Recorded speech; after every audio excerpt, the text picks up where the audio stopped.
Ya, jadi akhirnya setelah tertunda beberapa lama ya, kan kemarin janjinya minggu lalu Jumat ya, terus Senin, hari ini baru terrealisasi. Tadi jam 14.36 kita sudah mendaftarkan gugatan perceraian dari klien kami Tengku Dewi ke suaminya Hendro Andika. Ya, di Pengadilan Agama Cibinong eh, kami daftarkan jam 14.36 secara online atau e-court dan sudah ada konfirmasi dari WA Mahkamah Agung Republik Indonesia. Kan memang begini dia sistemnya, kalau kita udah daftar itu langsung ada report ke kita. Jadi di sini dikatakan kepada Minolas Bayang informasi pendaftaran online ya. Tanggal pendaftaran hari ini 6 Juni 2024. Nomor register pendaftaran secara online itu PACBN, berarti Pengadilan Agama Cibinong 06062024 Will perkara gugatan ya. Biaya perkara atas gugatan ini juga sudah kita daftarkan ke rekening resmi dari Pengadilan Agama Cibinong. Jadi dengan demikian sudah resmi Tengku Dewi mengajukan gugatan cerai kepada Hendro Andika pada hari ini, dan kita tinggal menunggu informasi selanjutnya tentang tanggal persidangan. Berarti itu baru digugatnya hari ini apa gimana, Pak? Hari ini tanggal 6 bulan 6 2024 jam 14.36 kita daftarkan secara online ya. Yang menjadi materi gugatan kami adalah landasan perceraian itu karena perilaku daripada Hendro ya yang boleh dikatakan tidak setia, tidak menjaga kesucian rumah tangganya dengan memiliki hubungan dengan orang-orang lain, perempuan lain yang bukan muhrimnya, dan itu sudah terjadi mulai dari tahun 2018 lah ya. Cuma mungkin karena dibilang khilaf, minta maaf, mau bertobat, dimaafkan.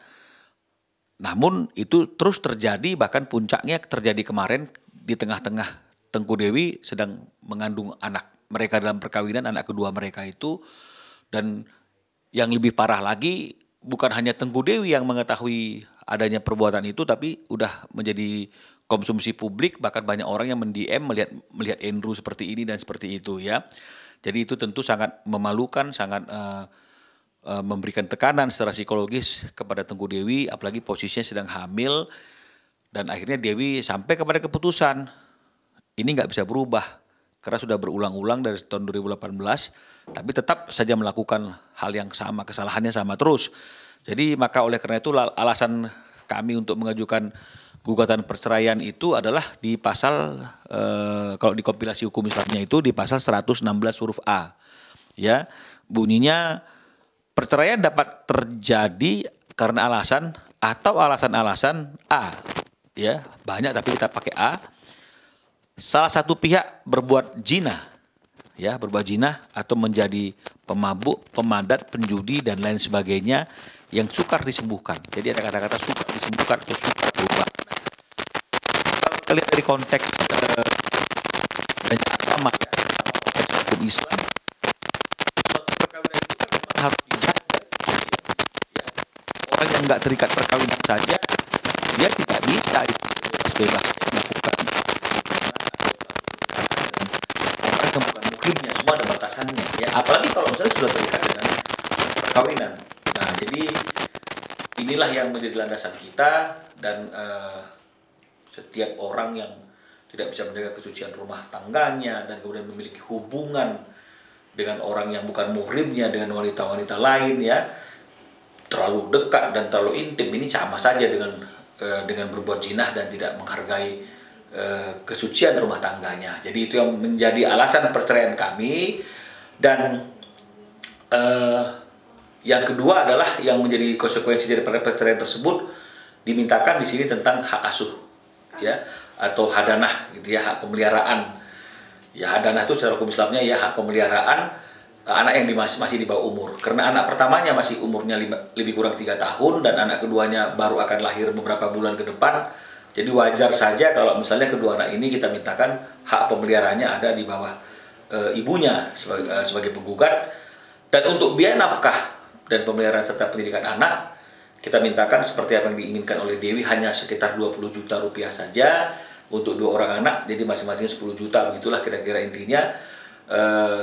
sesuai yang dianggap menjadi kemampuan daripada Andrew oleh Dewi, ya.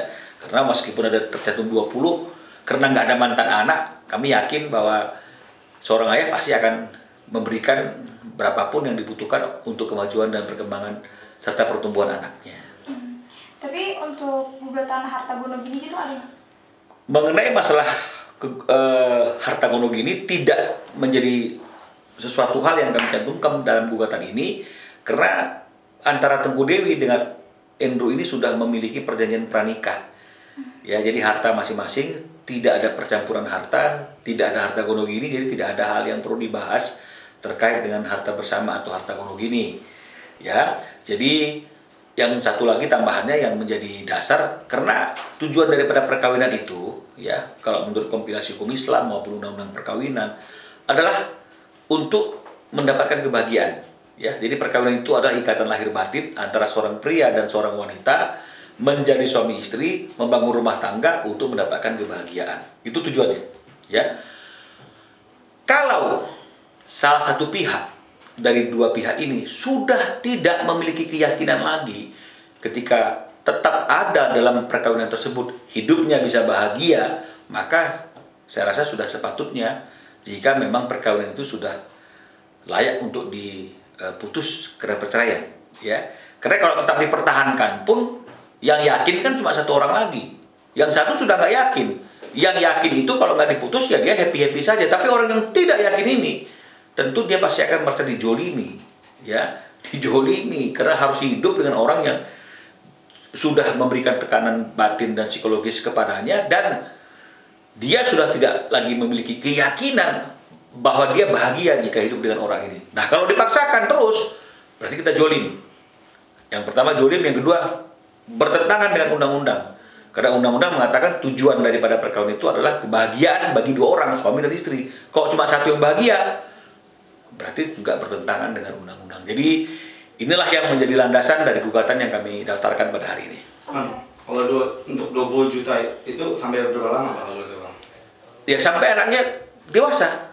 Ya kan kalau udah dewasa kan berarti kan anak itu kan sudah patut dianggap bisa menghasilkan sendiri, ya. Tapi ya saya rasa nggak ada batasan, karena seorang ayah itu kan pasti tetap sebagai seorang ayah bagi anaknya. Karena nggak ada mantan ayah, nggak ada mantan anak. Meskipun ada mantan suami dan mantan istri, tapi kalau anak nggak ada. Saya kira seperti itu. Tadi kalau untuk sidangnya, sidang pertama bakal berlangsung kapan, Bang?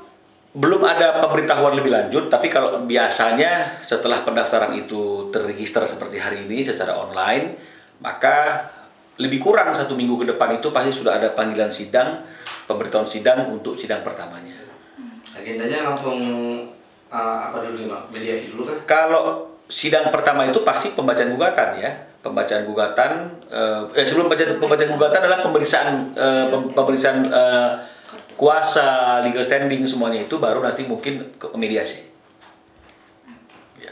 Nah, kalau tadi kan Abang bilang mediasi ya? Ya. Ada nggak kemungkinan mereka untuk satu kembali atau? Ya, saya tidak bisa bilang nggak bisa atau bisa, ya. Tapi kalau melihat apa yang terjadi hari ini, udah kita kasih waktu untuk berpikir, tapi Tengku Dewi tetap kekeh untuk mengajukan gugatan perceraian, maka saya yakin bahwa ini suatu keputusan bulat yang mungkin kalau dimediasi tidak akan ada titik temu, kemungkinan, ya. Tapi kan kita belum melakukan yang namanya mediasi. Apapun bisa terjadi ketika mediasi itu sudah dilakukan. Oke, Oke, terima kasih. Terima kasih, Bang.